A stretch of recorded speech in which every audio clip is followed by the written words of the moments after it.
Voilà. Je pense maintenant que nous pouvons passer à la parole de Dieu. Et comme vous le savez, la semaine prochaine, nous aurons un culte spécial service.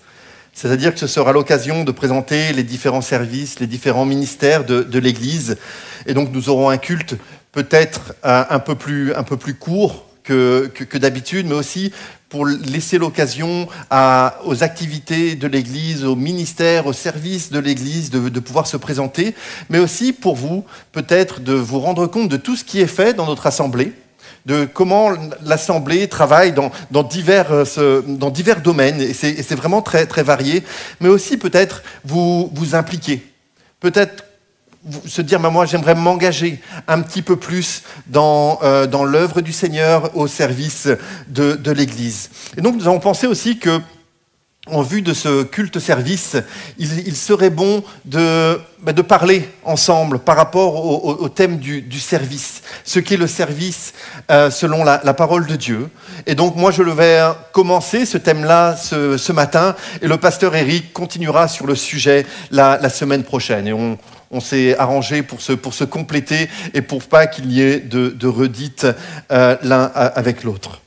Et particulièrement, mon message de ce matin, j'aimerais que nous parlions du zèle. Il y a quelques années, j'avais déjà apporté un message sur le zèle, mais j'aimerais que nous puissions parler du zèle qui est indissociable du service. Et tout d'abord, nous allons voir un peu, mais qu'est-ce que le zèle ? Qu'est-ce que cela signifie ? Que veut dire finalement ce mot ? Ensuite, nous verrons que la parole de Dieu nous parle d'un bon zèle, d'un zèle qui a de bonnes motivations, qui a de bons objectifs, mais aussi, la parole de Dieu nous parle parfois d'un mauvais zèle, d'un zèle qui n'est pas bien dirigé, d'un zèle qui a de mauvaises motivations, de mauvaises, finalement, sources. Et nous allons voir ça ce matin. Et pour commencer, j'aimerais tout simplement lire un verset, un même verset, mais dans trois versions différentes de la parole de Dieu. Les trois versions sont tout à fait correctes et on peut le traduire les choses de cette façon-là. Mais trois versets qui vont nous donner peut-être des nuances différentes. Ça sera dans l'Épître aux Romains au chapitre 12 et le verset 1. Des nuances différentes, mais pour nous aider à comprendre ce qu'est le zèle, pour nous aider à comprendre finalement quelle est la définition de ce mot. Et donc, premièrement, Romains 12 au verset 1, dans la version second 1910, c'est la vieille version, une version, je ne sais pas si vous avez l'habitude de la lire, en tout cas moi c'est celle avec laquelle j'ai grandi, donc parfois je citerai des passages uniquement dans cette version-là. Et dans la version 1910, second 1910, il est dit « Ayez du zèle et non de la paresse. Soyez fervents d'esprit, servez le Seigneur. » La version « Parole de vie », qui est une version un peu plus récente, nous dit « Servez le Seigneur activement, sans paresse et de tout votre cœur. » Enfin, la version Parole vivante, qui est une version qui explique vraiment chaque mot et qui les définit bien. C'est pas très concis, mais c'est aussi très très intéressant. Il est dit « Ne devenez pas nonchalant dans votre travail. Faites-le avec énergie et zèle. Ne laissez jamais votre ardeur se refroidir. Maintenez vive et claire la flamme que l'Esprit a allumée en vous. Servez le Seigneur. » Alors vous allez me dire que quand même, le nombre de mots entre le premier texte, en tout cas la première version que nous avons lue, et la dernière se multiplie. Ça c'est certain, mais c'est aussi pour bien comprendre et pour être bien clair avec le sens de ce que nous dit l'apôtre Paul à travers ce texte de l'Épître aux Romains. Alors que voyons-nous par rapport au zèle ? Que voyons-nous dans ce texte ? Premièrement, il y a une notion de service. Il y a une notion que nous servons le Seigneur. Deuxièmement, il y a cette idée que nous ne servons pas n'importe qui, nous ne servons pas n'importe quoi, nous servons le Seigneur, nous servons Dieu. Et notre zèle doit être dirigé dans notre service pour Dieu. Dans ce texte, nous voyons le contraire du zèle, qui est la paresse. Et ça aussi, c'est important de le souligner. Il y a une notion d'implication, d'engagement, d'aller dans une certaine direction. Et enfin, il y a ce rapport avec la vie de l'esprit. Dans le sens qu'il y a quelque chose qui s'est allumé en nous, et parce que ça s'est allumé en nous, alors nous voulons servir le Seigneur. Alors si on pouvait donner une définition, et une définition bien incomplète et qui pourrait largement être améliorée ou augmentée, mais simplement pour avoir une définition commune, on pourrait dire que le zèle, c'est une ardeur, un engagement complet dans ce que l'on fait. C'est comme un feu qui brûle en nous pour servir le Seigneur et son œuvre. Et nous partons avec cette idée-là ce matin, de se dire, voilà ce qu'est le zèle, et voilà à quoi nous sommes appelés. Nous sommes appelés à avoir du zèle pour le Seigneur, nous sommes appelés à avoir du zèle pour son œuvre. Alors nous pouvons nous poser deux questions très importantes, deux questions cruciales. La première question, c'est mais quelle est la source du zèle ? Quelle est ma motivation pour le service ? Et la deuxième chose, ce sera mais c'est quoi l'objectif ? C'est quoi le but de notre zèle ? Et là encore, j'aimerais lire le même texte dans deux versions différentes. Et je vous rassure tout de suite, les deux traductions sont tout à fait possibles dans le texte original, à partir du texte original grec. Mais juste pour nous aider, c'est quoi la source, la motivation et quel est l'objectif ? Quand l'apôtre Paul va parler de l'armure du croyant, du chrétien dans Éphésiens au chapitre 6, il va dire beaucoup de choses. Vous avez sans doute déjà entendu des messages, le casque du salut, le ceinture de la vérité, etc., etc.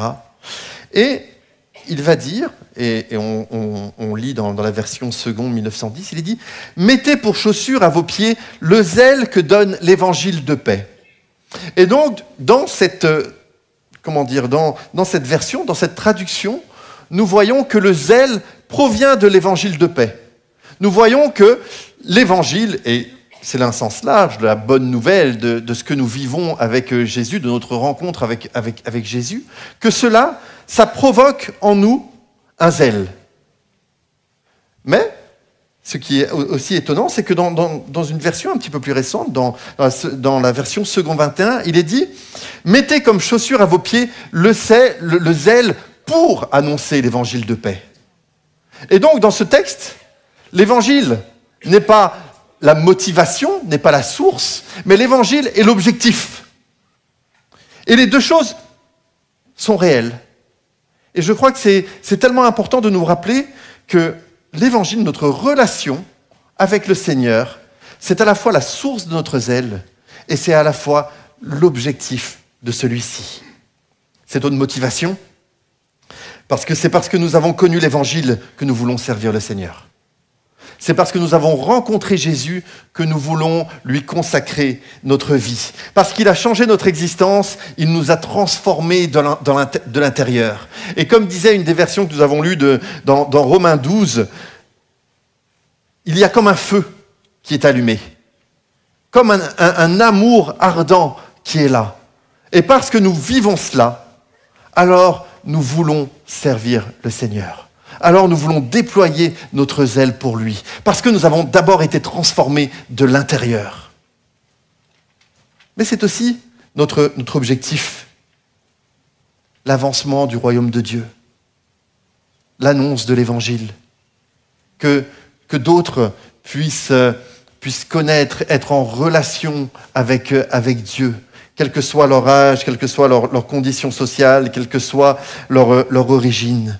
Et donc, l'évangile est à la fois notre motivation, notre source de notre zèle et aussi l'objet de notre zèle. Laissez-moi vous raconter une petite histoire. Je sais que vous aimez bien quand je vous raconte des petites histoires. Donc celle-là, c'est aucun rapport avec la cuisine, je vous rassure. Aucun rapport avec... Non, pas vraiment. C'est une histoire que j'aime beaucoup. Je ne sais pas où je l'ai lue la première fois. et j'aime beaucoup la raconter. Donc si vous l'avez déjà entendue, vous m'excuserez ce matin. Mais c'est l'histoire des tailleurs de pierre.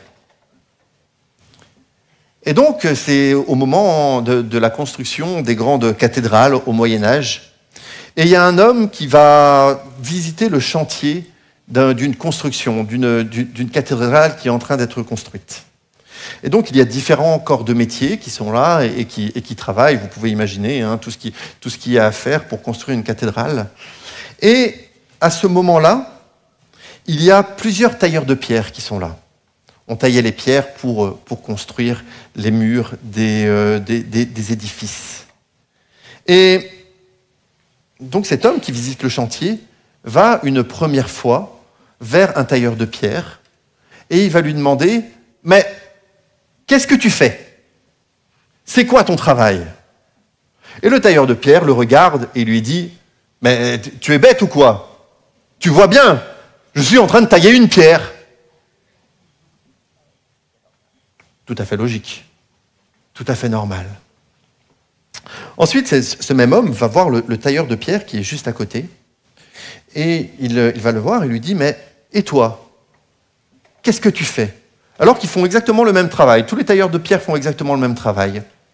Et donc, il va voir le deuxième et lui dit « Mais toi, qu'est-ce que tu fais ?» Et ce tailleur de pierre, ce deuxième, va lui dire « Mais tu vois bien, je suis en train de construire un mur. » Tout à fait juste, tout à fait correct. Le tailleur de pierre était en train de construire un mur. Et puis ensuite, il va voir le troisième. Il vient vers lui doucement pour pas trop le déranger, parce que les 2 premières fois, il s'est fait un peu disputer. Et il lui dit « Et toi finalement, qu'est-ce que tu fais ? C'est quoi ton travail ?» Et le troisième homme, le troisième tailleur de pierre, va lui dire « Moi, je suis en train de construire une église. »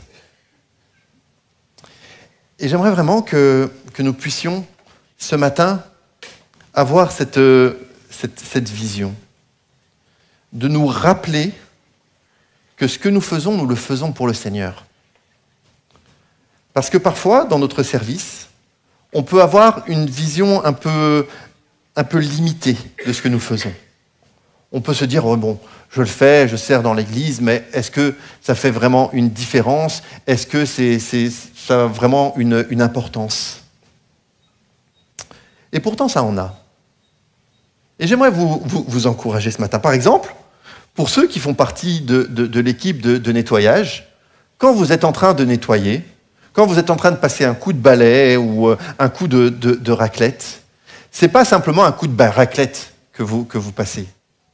C'est vous permettez à vos frères et à vos sœurs de venir louer le Seigneur dans un cadre agréable, dans un cadre propre, avec une bonne hygiène. Pour encourager tous ceux qui sont impliqués, par exemple, dans Kids Connect, dans le service parmi les enfants. Pour vous dire, mais vous pourriez vous dire, ah, mais moi simplement, je garde les enfants le dimanche matin. Mais c'est bien plus que ça. Vous ne gardez pas simplement les enfants. Vous participez à la formation de disciples. Et c'est cette vision que nous aimerions avoir aussi. Pour ceux, par exemple, qui sont impliqués dans le service parmi les SDF le vendredi après-midi et le vendredi soir, ce que vous faites, ce n'est pas simplement distribuer des repas chauds. Vous êtes un témoignage visible de l'amour de Christ et vous témoignez de ce qu'il a fait et de ce qu'il est encore capable de faire.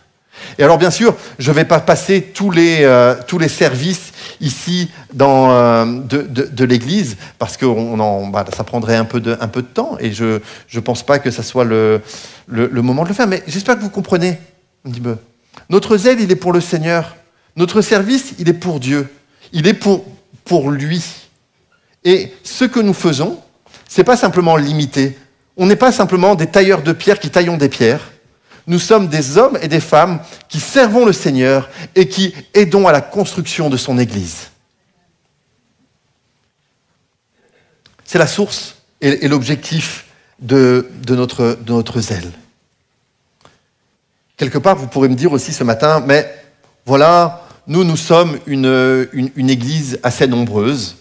Et il y a des églises plus nombreuses que la nôtre, hein. Ça c'est clair, il y a des églises moins nombreuses et on ne va pas commencer à compter ou quoi que ce soit. Et le fait d'être le nombre que nous sommes, ça a des avantages et ça a des inconvénients. Mais l'une des tentations que l'on pourrait avoir, c'est de dire « oui, mais moi, de toute façon, même si je fais rien, ça ne se verra pas. Même si je ne sers pas le Seigneur, ça ne se verra pas parce que finalement, on est assez nombreux, il y aura toujours quelqu'un pour le faire. » Je ne sais pas si vous vous rendez compte, mais pour un matin comme ça, pour un dimanche matin, où nous sommes rassemblés, il y a entre 40 et 50 personnes qui sont au service. Que ce soit les personnes qui sont à l'équipe louange, dans l'équipe technique, dans l'équipe d'accueil, dans l'équipe sécurité, dans l'équipe café, dans l'équipe qui s'occupe des enfants, etc. Et peut-être que j'en oublie, alors excusez-moi si je vous ai oublié ce matin, mais entre 40 et 50 personnes. Et c'est vrai que si toi tu t'impliques pas, l'Église continuera de tourner. L'Église continuera de tourner, même si je sais qu'il y a des domaines, des ministères qui ont besoin de personnes, qui ont besoin d'implication. Mais j'aimerais vous dire un principe fondamental par rapport au service, et au service pour Dieu. C'est que nous vous demandons de servir, non pas parce que nous avons besoin de vous, mais parce que vous avez besoin de servir. Et j'aimerais que nous puissions comprendre cela ensemble. C'est-à-dire que ce n'est pas l'Église qui a besoin, et c'est vrai que l'Église a des besoins, mais c'est vous aussi. Parce que quand vous connaissez Jésus, parce que s'il y a quelque chose qui s'est passé dans votre vie, alors votre ADN, c'est de servir le Seigneur. Alors quelque chose à l'intérieur de vous brûle pour le service pour Dieu.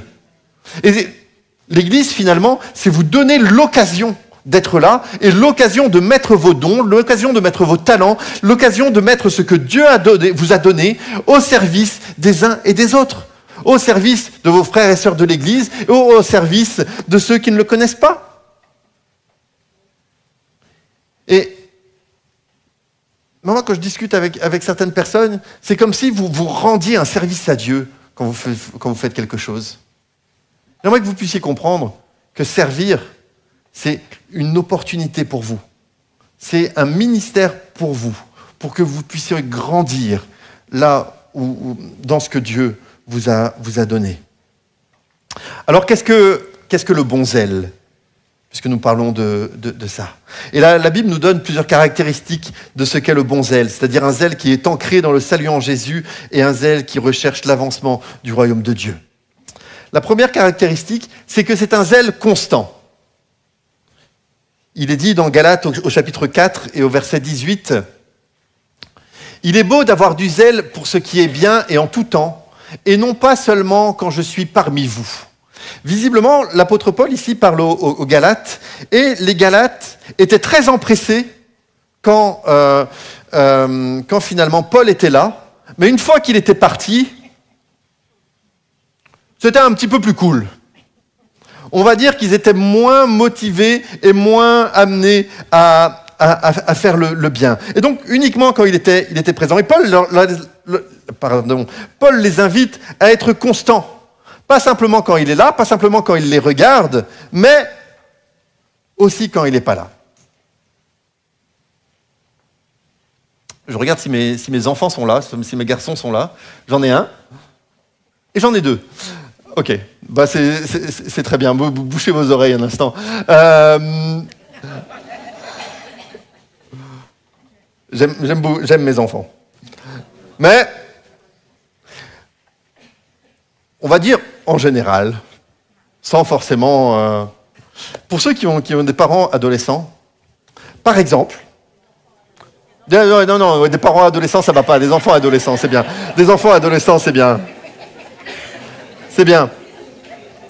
Mais au moins, vous suivez, c'est très très bien. Donc, imaginez, vous avez des enfants adolescents. Est-ce que, peut-être, vous avez remarqué que leur zèle pour faire les tâches ménagères est un petit peu plus fort quand vous êtes là que quand vous n'êtes pas là. Oui? Ou ça se passe que chez moi? Ouais, non, il y en a qui font ouais, il y en a qui font ouais. Ok. Donc voilà. Après, ils le font. Et quand ils le font, ils le font relativement bien. Donc après, voilà, je vais avoir des problèmes. Mais au-delà de la blague, au-delà du sourire, le zèle constant, le zèle que nous avons pour le Seigneur, est-ce que nous sommes toujours zélés pour Dieu? Ou alors est-ce que nous le faisons quand il y a quelqu'un qui nous regarde? Quand il y a quelqu'un qui est derrière nous? Quand il y a quelqu'un peut-être pour nous encourager ou peut-être pour nous surveiller? Et c'est ça ce que l'apôtre Paul nous dit. Il veut nous encourager à être constants. Qu'il y ait des personnes qui nous regardent ou qu'il y ait des personnes qui ne nous regardent pas. Que nous soyons sous le feu des projecteurs ou que nous soyons tout seuls chez nous. Les deux choses. Parce que c'est à ça que nous sommes appelés par le Seigneur. Ensuite, le bon zèle, c'est un zèle qui est éprouvé. Quand il parle de Tite, dans la deuxième épître aux Corinthiens, au chapitre 8, Paul va dire « Nous envoyons avec eux notre frère, dont nous avons souvent éprouvé le zèle dans beaucoup d'occasions, et qui en montre plus encore cette fois à cause de sa grande confiance en vous. Et le vrai zèle ne s'arrête pas aux difficultés et aux épreuves. Notre service pour Dieu est jalonné de défis. Alors évidemment, nous aimerions que tout soit facile. Évidemment, nous aimerions que le chemin soit sans embûches. Est-ce que ça vous est pas déjà arrivé de prier, des fois de dire « Ah mais Seigneur, tu vois que c'est difficile, pourtant je le fais pour toi. Pourtant je suis à ton service. Pourquoi c'est tellement difficile? Pourquoi j'ai tellement d'épreuves?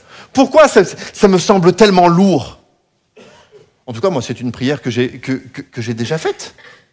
Pourquoi, Seigneur, c'est pour toi? Pourquoi tu n'ouvres pas toutes les portes sans aucun problème?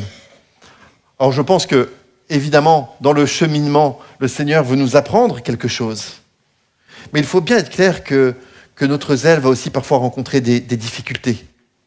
Quand nous ne voyons pas le fruit à notre travail, le découragement, quand nous faisons des choses depuis des années et des années, et que nous ne voyons pas finalement le fruit se manifester. Quand parfois nous rencontrons des difficultés avec nos frères ou avec nos sœurs, parce que nous sommes l'Église, et l'Église est composée d'hommes et de femmes, et que parfois il peut y avoir des tensions, parfois il peut y avoir des conflits même, des difficultés. Parfois nous sommes fatigués, nous en avons assez de servir, et on reviendra sur cela tout à l'heure. Si Dieu t'appelle réellement dans un ministère, alors il te donnera la force de persévérer et d'aller au-delà des épreuves. Le bon zèle, c'est un zèle qui est contagieux. Je connais en effet votre bonne volonté dont je me glorifie pour vous auprès des Macédoniens en déclarant que l'Achaïe est prête depuis l'année dernière. Et ce zèle de votre part a stimulé le plus grand nombre. Là encore, l'apôtre Paul s'adresse à l'église de Corinthe, dans le deuxième épître aux Corinthiens au chapitre 9. Et il est dit, votre zèle a stimulé le plus grand nombre. Je suis convaincu que chacun d'entre nous, on connaît une ou l'autre personne que vous le voyez servir le Seigneur et ça vous donne envie de servir le Seigneur. Vous le voyez et vous êtes « Ah, lui, il me fait du bien. Lui, il me fait du bien par son zèle. Lui, il me fait du bien par son service. Lui, il me fait du bien parce qu'il est heureux. Il a un sourire.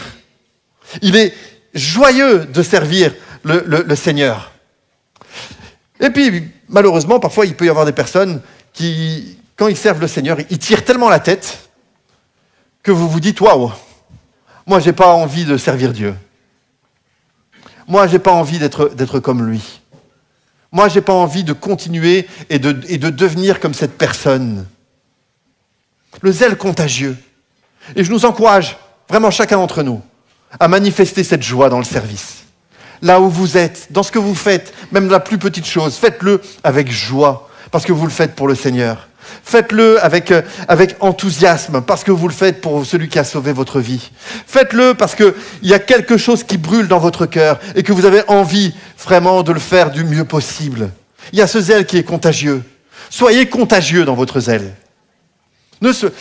La mauvaise humeur, ça peut être contagieux très, très, très facilement aussi. La médiocrité, ça peut être contagieux facilement aussi. Mais le bon zèle, ce zèle de dire « mais moi je veux servir le Seigneur, viens, sers le Seigneur avec moi ». Il y a certaines personnes, quand je parle avec eux, j'ai encore plus envie de servir le Seigneur qu'avant. Parce que c'est un zèle, et un zèle qui ne tarit pas, un zèle qui est contagieux.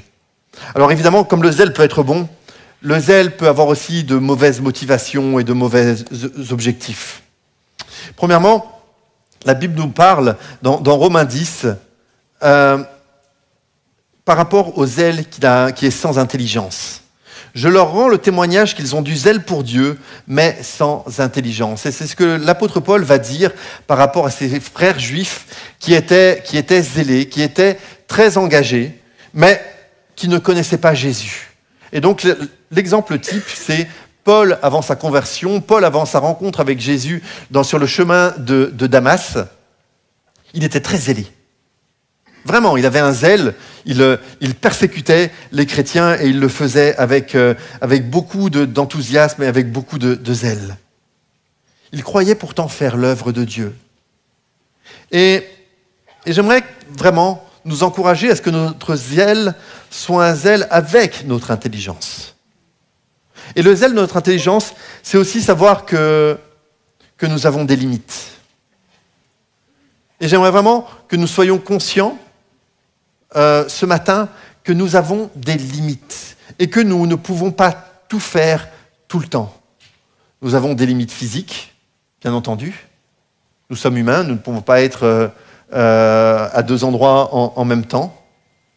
Nous avons des limites au niveau de notre famille, où nous avons des responsabilités au niveau de notre emploi, etc., etc. Et on peut dire beaucoup de choses. Mais j'aimerais que nous soyons intelligents dans notre zèle. Et peut-être demander au Seigneur, mais qu'est-ce que tu m'appelles à faire ? Une fois que tu sais ce que le Seigneur t'appelle à faire, engage-toi. Et engage-toi sérieusement, et qu'on puisse compter sur toi, et qu'on puisse compter sur la parole que tu donnes. Mais quelque part aussi, réfléchis, tu ne peux pas être partout. Tu ne peux pas être tout le temps. Tu ne peux pas être 24 heures sur 24 à l'église. Ne tombons pas dans cette forme d'activisme où tu dois être tout le temps là. Je pense que l'intelligence que Dieu nous donne, c'est l'intelligence de discerner où il nous appelle. Ensuite, il y a un deuxième zèle, qui est un zèle impur. Dans Galates, au chapitre 4, il est dit « Le zèle qu'ils ont pour vous n'est pas pur, mais ils veulent vous détacher de nous afin que vous soyez zélés pour eux. » Il y avait sans doute dans l'église des Galates, en Galatie, des personnes qui n'enseignaient pas la vérité comme Paul et qui voulaient les détourner de ce que Paul avait enseigné. Et ils se démenaient pour attirer finalement les Galates dans l'erreur. Ils se démenaient pour finalement les attirer à eux. Et ce zèle impur, quelque part, c'est le zèle de l'orgueil. Et là, on va toucher à quelque chose qui est très important dans notre motivation de notre service. Nous ne servons pas le Seigneur pour nous, nous servons le Seigneur pour le Seigneur. C'est peut-être très simple à dire, mais c'est une réalité. Pourquoi, pour quelle raison tu sers le Seigneur ? Est-ce que c'est parce que tu veux une place ? Est-ce que c'est parce que tu as besoin de reconnaissance ? Est-ce que c'est parce que peut-être tu ne sais pas quoi faire, ou parce que tu aimes qu'on t'admire, qu'on te remercie, qu'on te regarde ? C'est le zèle de la gloire personnelle qui nous détache finalement de l'objectif qui est la gloire de Dieu. Et c'est très subtil, l'orgueil. L'orgueil, c'est quelque chose, il faut faire attention. Et c'est pour ça qu'il est tellement important de regarder et de vérifier nos motivations jour après jour. Et de dire, mais pourquoi je fais ce que je fais ? Est-ce que ce matin, je suis là pour que vous me disiez à la fin, oh, Timothée, c'est vraiment bien ce que tu as dit ce matin? Ou est-ce que ce matin, je suis là parce que je veux absolument rendre gloire à Dieu?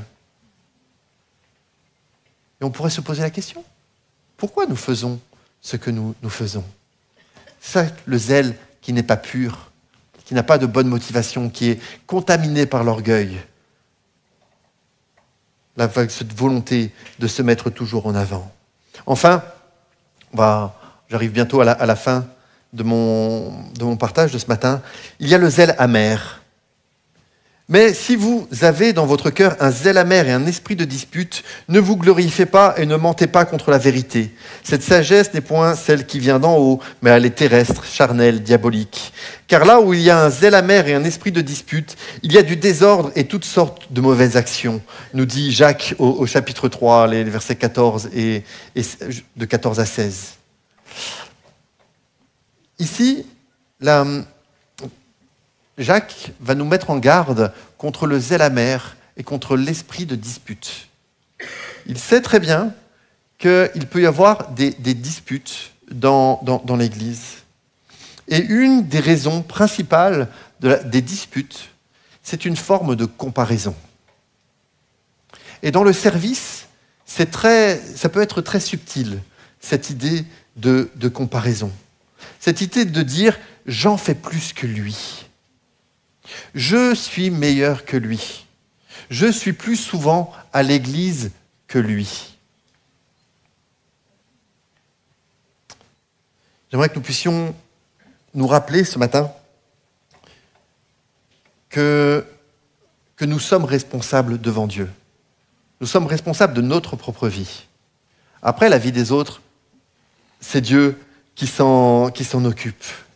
Et il y a des circonstances que chacun d'entre nous vivons, des circonstances familiales, des circonstances personnelles, des circonstances professionnelles, des circonstances au niveau de notre santé, qui parfois nous empêchent de servir le Seigneur et nous empêchent de servir Dieu et servir son Église autant que nous l'aimerions.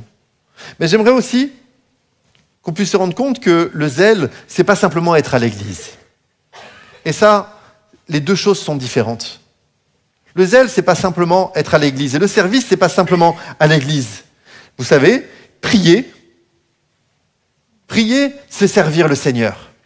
Et prier avec zèle, c'est servir le Seigneur. Et tu peux le faire de chez toi. Je sais qu'il y a par exemple des personnes peut-être un peu plus âgées, qui ne peuvent pas venir autant qu'elles le voudraient à l'église, mais qui prient. Et qui servent le Seigneur et qui servent l'église de cette manière-là. Mais ça, on ne le voit pas. On ne le voit pas non plus. Prendre des nouvelles des uns des autres, c'est servir le Seigneur. Passer un coup de téléphone, envoyer un petit mot d'encouragement. Ça aussi, c'est mettre son zèle au service de Dieu et de son Église. Même prendre soin de ceux que le Seigneur nous a confiés, c'est servir le Seigneur. S'occuper de notre famille, s'occuper de nos enfants, de nos parents qui sont peut-être un peu plus âgés et ça nécessite et ça prend du temps. Alors faisons attention à la comparaison. Ça serait tellement facile de dire mais lui il ne fait rien. Ah peut-être qu'il ne fait rien. Mais qu'est-ce que tu en sais? Est-ce que tu es là dans le secret de son cœur? Est-ce que tu es là dans le secret de sa maison? Est-ce que tu es là, finalement, là où il est jour après jour? Dans la parabole, Jésus va dire, mais c'est bien bon et fidèle serviteur. Et je crois que la fidélité, elle dépend beaucoup aussi des circonstances. Ce que tu peux faire à 20 ans, tu ne peux plus le faire à 70 ans. C'est différent. Tu peux faire des choses différentes. Mais ce que tu peux faire à 70 ans, peut-être que tu ne pouvais pas le faire à 20 ans. Et que ce soit au niveau de l'âge, que ce soit au niveau du temps, que ce soit au niveau des circonstances familiales ou de notre santé, c'est bon de se rappeler qu'il ne faut pas tomber dans cette forme de comparaison et être responsable. Toi, regarde ce que tu peux faire pour Dieu. Toi, regarde l'état de ton zèle et ensuite laisse les autres finalement se débrouiller avec Dieu. Un dernier point avant de conclure. Et je crois qu'on ne peut pas passer au-dessus de cela. Je suis bien conscient qu'il est parfois difficile de fixer des limites dans notre service. Nous aimons le Seigneur, nous voyons les besoins de son Église et nous nous donnons parce qu'il y a une flamme qui brûle en nous, parce qu'il y a quelque chose en nous qui nous pousse à servir le Seigneur et qui nous pousse à travailler pour son œuvre. Mais je veux nous encourager aussi ce matin à avoir une vie équilibrée, qui doit toujours être équilibrée. Comme je l'ai dit plusieurs fois, nous avons une famille, nous avons des limites physiques. Nous ne pouvons pas développer un complexe du sauveur parce que si je ne suis pas là, l'Église va tomber en ruine. Vous savez, même si vous n'êtes pas là un dimanche, l'Église ne va pas tomber en ruine. Alors, ne me faites pas le coup de tous pas venir dimanche prochain. S'il vous plaît. S'il vous plaît. En plus, c'est culte service, donc soyez là. Mais c'est Jésus qui bâtit son Église, c'est pas nous. Et tu es important dans l'œuvre de Dieu, mais il n'y a personne qui soit indispensable. Et rappelle-le-toi bien ce matin. Avant d'atteindre des limites, moi j'ai entendu tellement d'histoires de personnes qui ont vécu des temps de fatigue, des temps de dépression, même des temps de burn-out, parce qu'ils se donnaient, parce qu'il y avait cet amour pour le Seigneur, et que finalement, à un moment, ça a craqué. À un moment, ils ne pouvaient plus. Il nous faut de la sagesse dans nos engagements. Il nous faut de la sagesse dans ce que nous faisons. Et il vaut mieux faire quelque chose de manière continue que de faire beaucoup pendant un mois et après ne plus pouvoir rien faire. Mais je suis bien aussi conscient que le service, que le ministère, ça peut aussi parfois, malheureusement, être le lieu de souffrance, le lieu de blessure, le lieu où vous vous êtes donné pour le Seigneur, et puis pour une raison, pour une autre, à cause de circonstances, à cause peut-être de personnes, à cause peut-être de l'Église aussi, vous avez été blessé. Vous avez été blessé et puis vous vous dites, finalement, moi j'ai donné, donc moi je veux plus trop m'impliquer, je veux plus trop m'engager. Moi je respecte beaucoup cela. Je me dis, moi, je peux le comprendre. Et je crois que parfois il faut du temps. Il faut du temps pour se remettre. Il faut du temps pour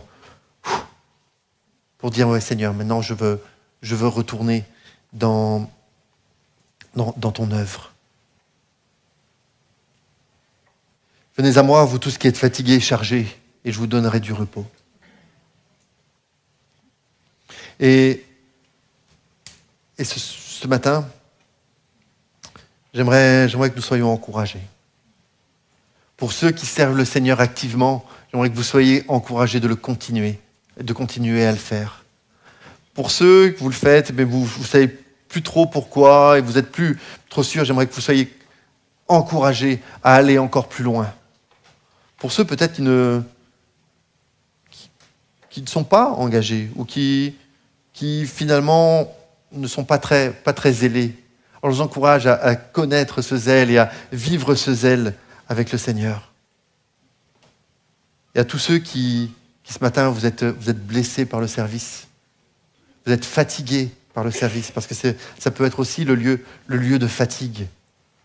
J'aimerais que nous soyons renouvelés dans ce que Dieu veut nous dire, et de ce que Dieu veut faire, pardon. Dans le premier passage que nous avons lu dans Romains 12, il est dit « Ne devenez pas nonchalants dans votre travail, faites-le avec énergie et zèle. Ne laissez jamais votre ardeur se refroidir. Maintenez vive et claire la flamme que l'Esprit a allumée en vous. Servez le Seigneur. » Nous allons prier ce matin. Nous allons demander au Seigneur d'être renouvelé. Nous en avons besoin. Et je vais vous dire, nous en avons nous en avons besoin, j'en ai besoin aussi. J'ai besoin de retrouver cette ardeur, cette flamme.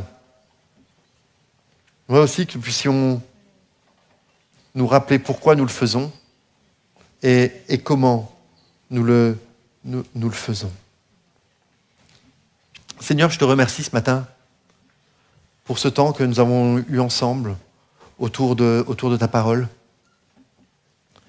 Merci parce que tu nous appelles à être zélés. Au moment de ta vie sur terre, quand tu étais dans le temple, et alors qu'il y a eu toute cette histoire avec les marchands du temple, tu vas dire, mais le zèle de ta maison me dévore. Seigneur, rallume en nous cette flamme. Maintiens-la, Seigneur. Fais-la jaillir de nouveau. Ce matin, j'aimerais juste qu'on puisse peut-être faire un pas vers le Seigneur. Ce matin, si tu as été blessé, si tu es fatigué par le ministère, si tu es fatigué par le service, quel qu'il soit, et que tu te dis, mais Seigneur, j'ai besoin d'être renouvelé. J'ai besoin d'avoir quelque chose de nouveau. Alors je t'inviterai à te lever ce matin, simplement à ta place, pour qu'on puisse prier avec toi, comme un acte de foi, comme un moment où tu dis, mais Seigneur, moi j'en ai besoin. Seigneur, renouvelle-moi ce matin. Renouvelle en moi cette flamme. Je prie, si ce matin tu veux aussi vivre un zèle nouveau, tu te dis, bah moi je sais pas trop. Ben, je t'invite aussi à te lever. Tu désires servir le Seigneur et tu sais pas trop comment, mais lève-toi aussi ce matin. Simplement comme un acte de foi, simplement comme un moment où tu dis, Seigneur, j'ai besoin d'être renouvelé. Seigneur, j'ai besoin de vivre quelque chose de nouveau. Seigneur, je te prie pour chacun d'entre nous, Seigneur. Dans notre service, dans notre œuvre pour toi. Seigneur, toi, tu nous connais chacun. Ceux qui se sont levés, ceux qui sont restés assis, tu connais chacun d'entre nous. Mais je te prie, Seigneur, que tu allumes un feu en nous. Un zèle qui brûle, un zèle qui nous dévore pour ta maison, pour ton œuvre. Seigneur, tu ne nous laisses pas là où nous sommes. Mais tu nous permets, Seigneur, de vivre des choses nouvelles. Seigneur, pour tous ceux qui ont été blessés dans le cadre du ministère, blessés par l'Église, blessés par d'autres personnes, Seigneur. Je te prie que tu viennes et que ton esprit soit comme un baume sur les cœurs. Comme un baume sur les cœurs, Seigneur.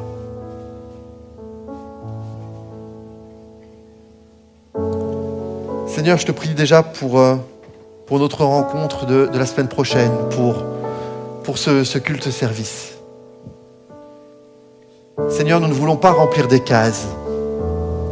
Nous ne voulons pas, Seigneur, remplir des fichiers ou que chacun ait un nom quelque part. Nous voulons, Seigneur, que chacun puisse s'épanouir dans le service que tu as pour lui. Et c'est ce que nous te demandons dans le nom de Jésus. Amen.